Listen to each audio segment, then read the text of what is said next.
चांदपुर नाम के एक छोटे से गांव में एक बहुत सुंदर जंगल था। उस जंगल के बीचों बीच एक ऐसी गुफा थी बारे में पूरे गांव में डरावनी बातें फैली हुई थी।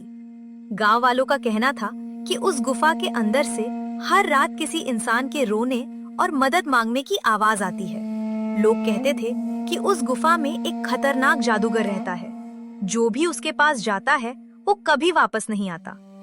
इसी डर की वजह से कई सालों से कोई भी गांव वाला उस जंगल की तरफ नहीं जाता था। एक दिन गांव के दो युवक नदी के किनारे बात कर रहे थे। अरे मोहन, कल मैं नीली पहाड़ी के पास गया था।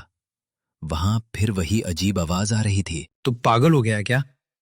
तुझे पता नहीं उस गुफा में जादूगर रहता है? लेकिन भाई, मुझे लगता है इसके पीछे कोई बड़ा रहस्य छुपा है। रहस्य जानने के चक्कर में अपनी जान मत गवा देना। वहां दोबारा मत जाना। लेकिन रवि को उस गुफा का रहस्य जानने की जिद थी।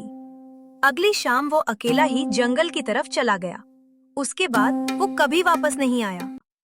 अगली सुबह पूरे गांव में खबर फैल गई कि रवि जंगल के पास बेहोश मिला है और उसकी मौत हो चुकी है। गांव वाले डर गए। ये जरूर उस गुफा वाले जादूगर का काम है। मैंने पहले ही कहा था, उस जगह मत जाना। मेरा बेटा सिर्फ उस गुफा का सच जानना चाहता था।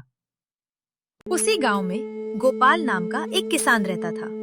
उसकी दो बेटियां थी, काव्या और मीरा। दोनों बहनों को फूलों और प्रकृति से बहुत प्यार था। एक दिन दोनों ने जंगल में खिले सुंदर फूलों के बारे में सुना। दीदी, मैंने सुना है नीली पहाड़ी के पास बहुत सुंदर फूल खिलते हैं। हाँ मीरा, लेकिन बाबूजी हमें वहाँ जाने से मना करते हैं। लेकिन दीदी, क्या सच में वहाँ कोई जादूगर रहता है? मुझे नहीं पता। गांव वालों ने उसे कभी देखा नहीं, सिर्फ आवाज सुनी है।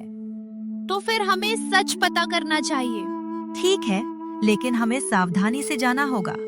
अगली सुबह गोपाल किसी काम से शहर जाने लगा। बेटियों, मैं शाम तक वापस आ जाऊंगा, लेकिन याद रखना, नीली पहाड़ी वाले जंगल की तरफ बिल्कुल मत जाना। ठीक है बाबूजी, हम वहाँ नहीं जाएंगे। लेकिन गोपाल के जाते ही काव्या के मन में उस गुफा का रहस्य जानने की इच्छा और बढ़ गई। दोनों बहनें जंगल की तरफ निकल पड़ी। रास्ते में उन्हें गांव का एक बूढ़ा आदमी मिला। अरे बेटियों, तुम दोनों इस तरफ कहाँ जा रही हो? काका, हम बस जंगल के फूल देखने जा रहे हैं। बेटियों, संभल कर जाना। उस गुफा के पास मत जाना। वहाँ से आने वाली आवाज इंसानों को डराकर वापस भेज देती है। दोनों बहनें आगे बढ़ती हैं। तभी उन्हें जंगल में दो अजनबी आदमी दिखाई देते हैं। वे गुफा की तरफ जा रहे थे। मुझे पूरा यकीन है इस गुफा में खजाना छुपा है।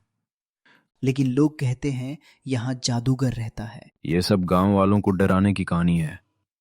आज सच पता चल जाएगा। अगर आपको चांदपुर की रहस्यमयी गुफा और बंद जादूगर का पार्ट 2 देखना है तो वीडियो को लाइक करें, अपने दोस्तों के साथ शेयर करें और चैनल को सब्सक्राइब करना बिल्कुल ना भूलें। धन्यवाद। मिलते हैं पार्ट 2 में।